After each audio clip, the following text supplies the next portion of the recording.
You're waiting for someone to give you the opportunity. You're waiting for everything to line up. You're waiting for all the situations to come together perfectly. And I'm telling you, you cannot wait. You got to start working right now. You got to recognize what it means to sacrifice, what it means to be powerful, what it means to be strong. When the weakness starts to talk to you and whisper sweet nothings in your ear, you got to recognize that there's work that must be done. This is what I do. This is my lane. This is your lane. You gotta murder it. So when I ask you, you got energy, don't play with me. When I say again, you got that energy for the next 100 days. I need to feel your soul in this room. All right, I can? Come on, I can. Come on, I can. I will. I must. Come on, I can. I will. I must. Come on, give yourself some energy. Come on, give yourself some energy. Do you 100? Let's get it done. Look yourself in the eyes and say, I can, I will, I must. Don't live in the mundane. Don't stay in the messy.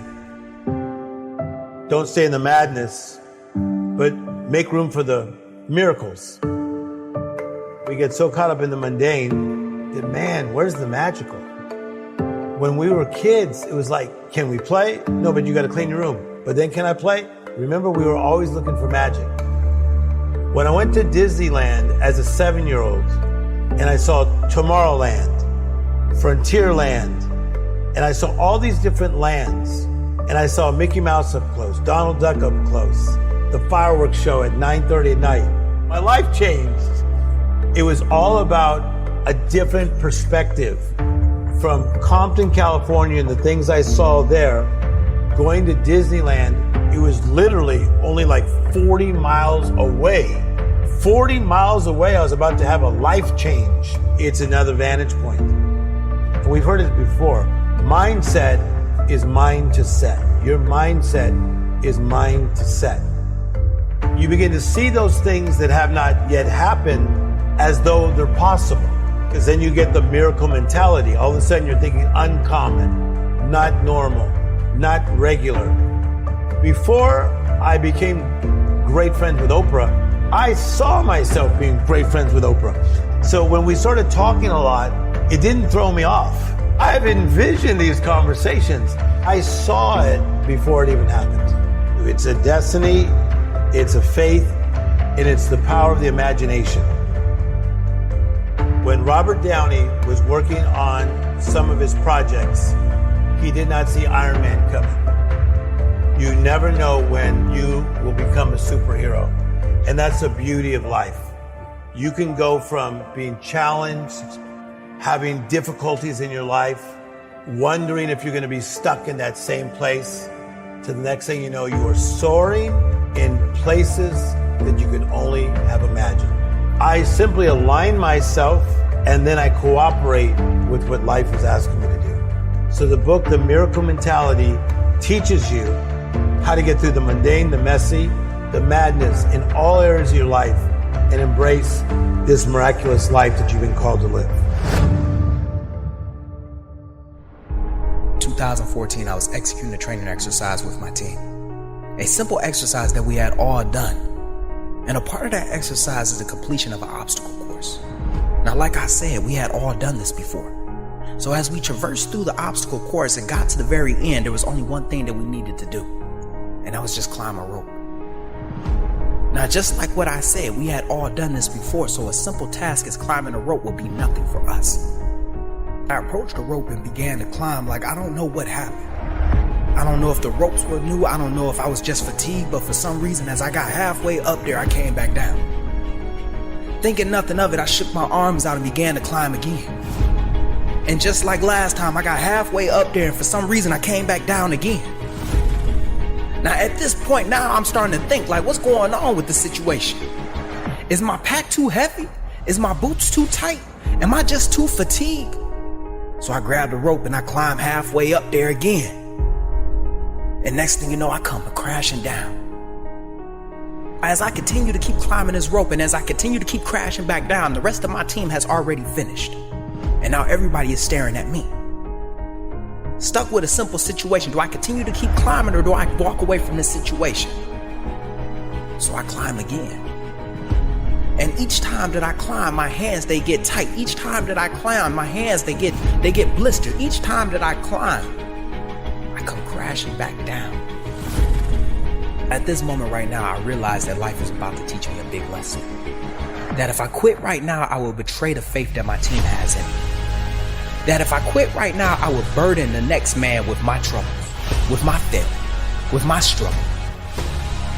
At this moment right now, if I decide to quit, I will unknowingly adopt the mindset of a quitter. What people don't realize is that each time that you quit, you invite the idea of quitting to the table. That every time that something gets hard, that spark, that itch, that urge of quitting comes out. And every action that you take on that idea, every time that you decide to quit, that urge, it becomes easier to scratch.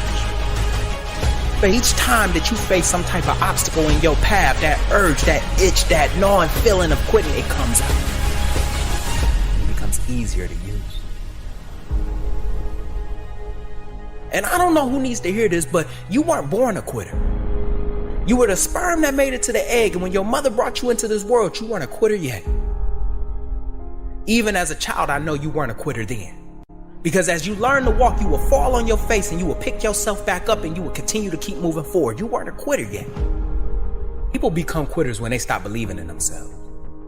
They stop believing in themselves and they start believing in what other people think of them. They stop believing in the words that they say to themselves and they start believing in the words that others say for them. So when they're faced with a situation that they can't get over and they ain't got nobody else cheering for them, they start to come back and start to quit.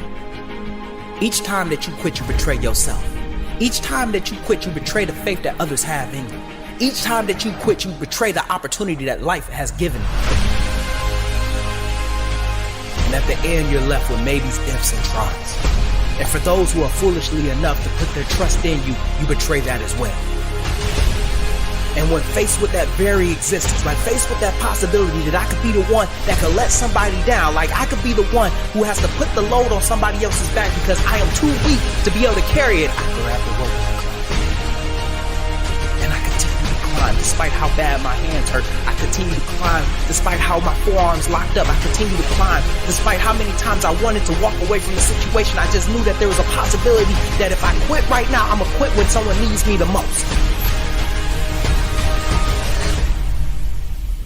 I stayed.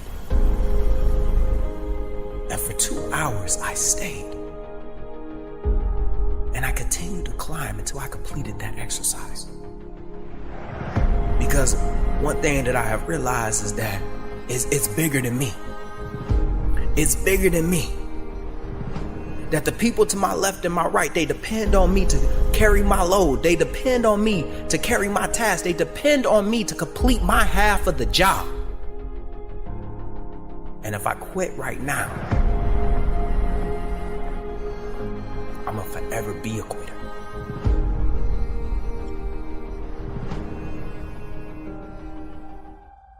Oh, I know you're looking at your life and saying, oh, this is not much. And I know you're looking at everything and you're waiting for something to happen. But I promise right now, you have enough wisdom to build legacy. Right now, you have enough gifting to build legacy.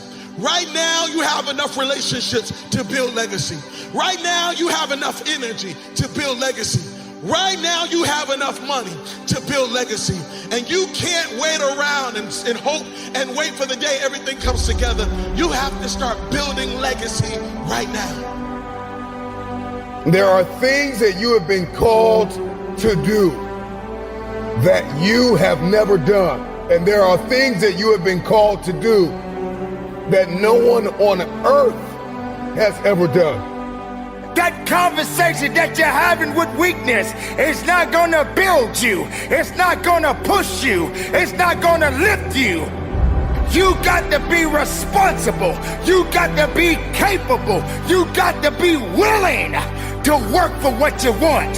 You're gonna have days where you suck, but those days are so motivational. I mean, that's the bright side of tragedy. So when you come through it, you really will have an appreciation for the moments without tragedy. You don't really feel it unless unless life burns you. You don't really feel it. Because motivation will get you going. A speech will get you fired up. But discipline is going to give you the power to stay committed to whatever that goal is. You cannot ignore the small successes and the small wins because you just have your mind on, I gotta win now. You might have to scratch your calendar. That's right. I know you said I gotta have this much money by the time I'm 23, and I gotta be at this place in my life by the time I'm 34, and I gotta be at this place in my life by the time I'm 40. And guess what? Sometimes your timeline isn't accurate. Sometimes your timeline is off. Sometimes your timeline has to be readjusted to reality. And the reality of the situation is that true success, true greatness takes time. You are not here to play games. You are not here to make excuses. You are not here to owe it to someone else. You need to owe it to yourself because it belongs to you. This is your moment to shine. And if you're not willing to shine, then step aside. If you're not willing to work, then this is not the place for you. You got to toughen up. You got to look up. You got to build up. If you want it, this is the time to go get it. But you got to work for it. You got to believe in it. You got to trust in it. You got to let the power flow through the veins. The blood is real. The blood will push you. It's going to take you up and over the top. You stayed on the righteous path, the disciplined path. You stayed on the war path, which is right where you know that you belong.